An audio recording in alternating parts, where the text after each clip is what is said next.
बादबा मुलाहजा में मैं फजल इमाम मलिक। मजदूरों का पलायन जारी है।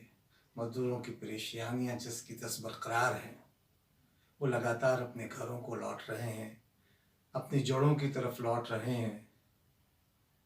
लेकिन एक बेहिसी का आलम सरकार पर भी है, हुक्मरानों पर भी है, और सरकार के उन देशभक्त कहलाने वाले उन तमाम लोगों पे है जो उन मज़दूरों के नाम पे सियासत कर रहे हैं और मज़दूरों की बेबसी, बेकसी, गुर्बत का मजाक उड़ा रहे हैं। एक देशभक्त चैनल है जो लगातार कोरोना काल में भी कोरोना जिहाज से लेके दूसरे तरह की बातें फैलाता रहा। अपने आप को वो उसके एंकर खुद को बड़ा पत्रकार कहते हैं। एक मामले में वो तिहाड़ भी गए थे, तिहाड़ से लौट भी आए थे। अभी उनका खुद का दफ्तर कोरोना का एक बड़ा हॉट स्पॉट बना है। 26 लोग उस चैनल के पॉजिटिव पाए गए थे शुरुआत में। वो तादाद शायद अब और बढ़ गई है। वो जल्दी से एहतियात हो, लेकिन संवेदनहीनता उस चैनल के उस बड़े एंकर की देखें को सड़कों पर चल रहे मजदूरों की गुर्बत का मजाक उड़ा रहे हैं। एक मंत्री, रेल मंत्री हैं भारत सरकार के, पीयूष गोयल, उन्होंने कुछ दिन पहले कहा था किसी कार्यक्रम में कि भूख से 3 महीने में देश में किसी कोई मौत नहीं हुई है। भूख को उन्होंने करीब से नहीं देखा होगा। भूख अगर उन्होंने नजदीक से देखा होता तो शायद वो इस तरह का वक्तव्य नहीं देते। लेकिन सरकार जो बेहिस है, संवेदनहीन है, वो लगातार इस तरह के बयान दे रही है, इसी तरह की बातें कर रही हैं। एक और मंत्री हैं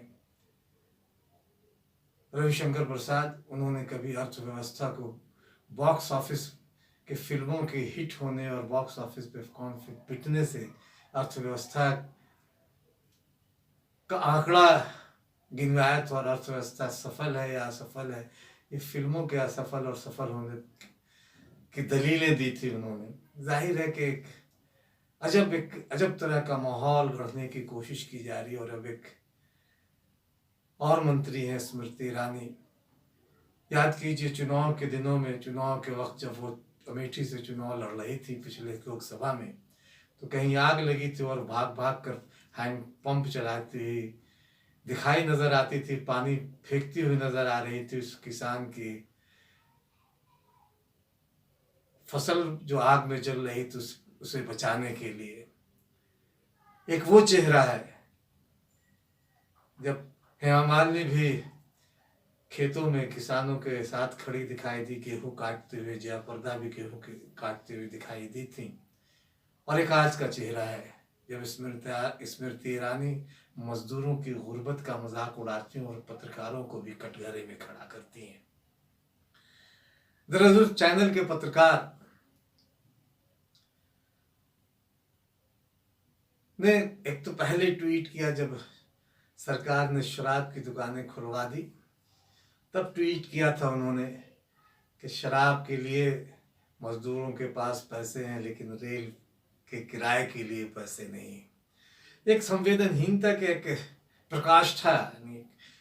कोई भी संवेदनशील व्यक्ति या कोई भी जो पत्रकार होगा कायदे से, वो मजदूरों की बेबसी और गुर्बत का इस तरह मजाक नहीं उड़ाएगा जिस तरह जी न्यूज के डीएनए कार्यक्रम चलाने वाले सुधीर चौधरी ने उड़ाया अपने उस कार्यक्रम में। उन्होंने सड़कों पे चल रहे, घरों को लौट रहे, वापस जाते मजदूरों को एक अलग तरह का नाम दिया। कभी एक बार वो कोरोना जिहाद और कई तरह का जिहाद की बात उन्होंने की थी पिछले दिनों एक अपने कार्यक्रम में, जिसे लेके उन पे एक मुकदमा भी दर्ज हो गया है केरल में। तो उन्होंने एक नई परिभाषा फिर गढ़ी और घर लौटते बेबस मजदूरों के लिए उन्होंने गरीबों के नाम पर सैर करने की बात की कि एक पॉवर्टी टूरिज्म का नाम दिया उन्हें। उन्होंने एक शब्द गढ़ा, पॉवर्टी टूरिज्म, गरीबों के नाम पर पर्यटन। इससे बड़ा मजाक उन गरीबों का और कुछ क्या हो सकता है। उन्होंने ये भी कहा कि गरीबों के नाम पे पॉवर्टी टूरिज्म हो रहा है। नेता जो हैं, इस पॉवर्टी टूरिज्म का फायदा उठाकर नेता उन हमदर्दी दिखाकर अपना वोट बैंक का जुगाड़ कर रहे हैं, वोट का जुगाड़ कर रहे हैं। बुद्धिजीवी अपना एजेंडा चला रहे हैं उन उन मजदूरों की बेकसी, बेबसी और दर्द को दिखाकर, और चैनल टीआरपी बढ़ाने में लगे हुए हैं। हालांकि किसी चैनल का उन्होंने नाम नहीं लिया, लेकिन समझने वाले, चूंकि आज जिस जिस दौर में हम जी रहे हैं और जिस तरह के चैनलों की भूमिका है, चैनल किस तरह के एजेंडे पे काम कर रहा है, उसे देखते हुए कहा जा सकता है कि उनका इशारा किधर रहा होगा। लेकिन सुधीर चौधरी की इस बात ने कहीं अंदर तक परेशान कर डाला होगा उन तमाम लोगों को जो मजदूरों को पैदल चलते हुए देख रहे होंगे। सुधीर चौधरी को यह नजर नहीं आया कि एक भूख से पिलपिलाता हुआ व्यक्ति एक मरा हुआ कुत्ता खा रहा है, कुत्ते का गोश्त खा रहा है। ये इससे क्या कहा जा सकता है, इसे किस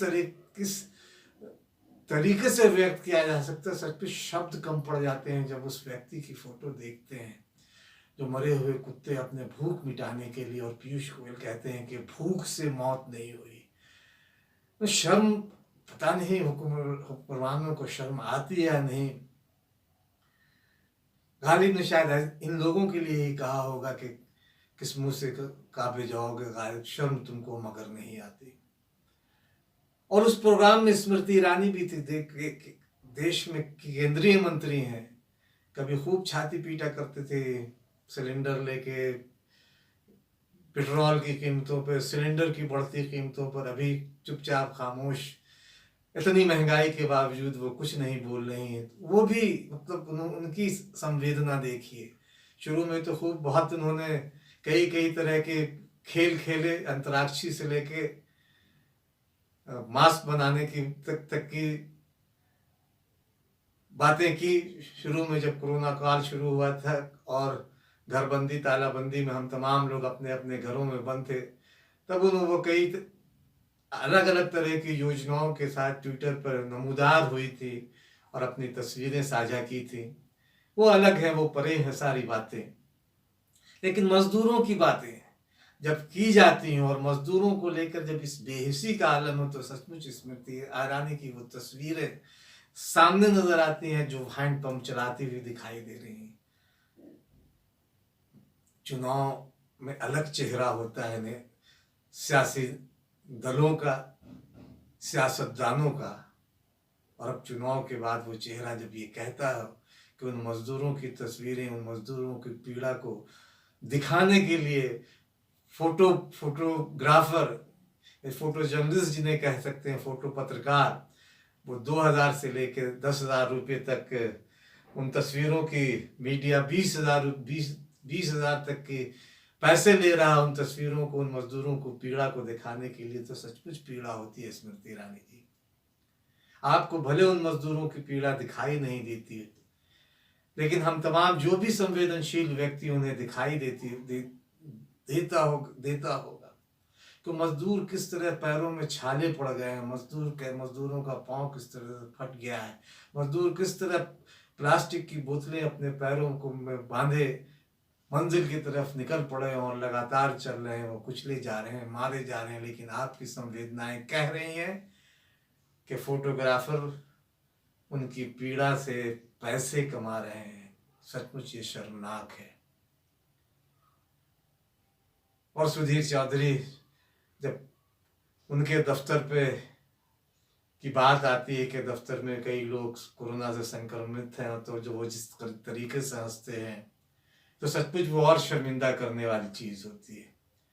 कोरोना कॉल में जब स्मृति ईरानी कोरोना की बात करते हुए उन्हें उनके साथियों की बात करती हैं, तो सुधीर चौधरी ठहाका लगाकर हंसते हैं। तो एक अलग तरह की पीड़ा होती है, एक अलग तरह की संवेदनहीनता दिखाई देती है। अगर जी न्यूज की बात करें तो कोरोना के वहां कई लोग संक्रमित पाए गए। आशीष जो पहली बार कोरोना से संक्रमित हुआ था, उसने खुद बताया कि कई दिनों से उसे कोरोना की शिकायत, खांसी बुखार वगैरह की शिकायत थी, लेकिन किसी ने ध्यान नहीं दिया। और जब उसने शिकायत की तो कहा गया कि काम करें। इसमें कितनी सच्चाई है ये तो आशीष जाने या उनके दफ्तर के लोग, लेकिन सुधीर चौधरी पर भी आरोप लगते हैं कि वो इस दौरान लोगों को लगातार दफ्तर आने के लिए कहते रहे। ये आरोप कितने सही है कितने गलत, हम इसकी पुष्टि नहीं करते, लेकिन अगर ये आरोप लगाए जा रहे हैं और दफ्तर के लोग लगा रहे हैं, उनके साथी लगा रहे हैं, वहां के कर्मचारी लगा रहे हैं, और वो कहते हैं कि एक अलग तरह का आतंक पैदा कर रखा है सुधीर चौधरी ने, और उस आतंक में हम लोग काम करने को अभिशप्त हैं। जाहिर है कि एक बड़ा आरोप है। इस आरोप की जांच होनी चाहिए, और कौन कितने लोग वहां कोरोना से संक्रमित हैं इसकी भी जांच होनी चाहिए। लेकिन मजदूरों की बेहिसी एक अलग कहानी है, मजदूरों की संवेदना एक अलग कहानी है। मजदूरों की संवेदनाओं से खिलवाड़ करना किसी भी पत्रकार के लिए अभी इस समय बहुत मुनासिब, एकदम मुनासिब नहीं लगता है, चाहे वो सुधीर चौधरी हो या मेरे जैसा छोटा पत्रकार। क्योंकि हम देख रहे हैं उनको सड़कों पर पैदल चलते हुए दिन रात, अपने अपने बच्चों को कांधे पे उठाए हुए, अपने बच्चों को, अपनी बूढ़ी माओं को अपनी गोदी में उठाए हुए, अपने बच्चों के गोदियों में बच्चे उठाए हुए लगातार चल रहे हैं। और सुधीर चौधरी, आप उन्हें टूरिज्म का नाम दे रहे हैं, पॉवर्टी टूरिज्म का नाम दे रहे हैं। ये सचमुच सवाल आपसे किए जाएंगे। श्रीकांत बहुत मशहूर हिंदी के कवि हैं, उनकी कविता एक मजदूर कविता है, पंक्तियां याद आती हैं कि बच्चों की सिसकी सांसों की प्रत्यंचा से तीरों सी छूटेगी। बच्चों की सिसकी सांसों की प्रत्यंचा से तीरों सी छूटेगी। बच्चों के नारों की कुंजी से द्वार नए युग के खुल जाएंगे। बच्चों के नारों की कुंजी से द्वार नए युग के खुल जाएंगे। बच्चों के शब्द समय के खेतों को, बच्चों के शब्द समय के खेतों को हल बन जोतेंगे। बच्चे मैली मैली सदियों को आंसू से धो देंगे। ओ पीड़ित आत्मा, एक और आत्मा को कोहरे में जन्म दो सूर्य के लिए। इस पॉवर्टी टूरिज्म पे हम जितनी भी निंदा करें, जितनी भी बातें कम करें, कम है। लेकिन उससे भी ज्यादा शर्मनाक ये है कि संवेदनाएं हमारी लगातार मर रही है। हम गरीबों की, मजदूरों की, किसानों की, कामगारों की, जिन्हें दो वक्त का खाना नहीं मिल रहा है, उनके बहते हुए आंसुओं को, की पीड़ा को हम पॉवर्टी टूरिज्म का नाम दे रहे हैं। ये सचमुच शर्मनाक है, क्योंकि इस देश की ये सभ्यता नहीं रही है। इस देश की सभ्यता लोगों को साथ लेकर चलने में रही है। और एक आंख से, अगर एक किसी की आंख से आंसू निकलता है तो दूसरे के आंख में भी कि आंसू आती है। इस देश की सभ्यता रहती है, सभ्यता रही है। और ऐसा नहीं है कि सभ्यता जिंदा नहीं है।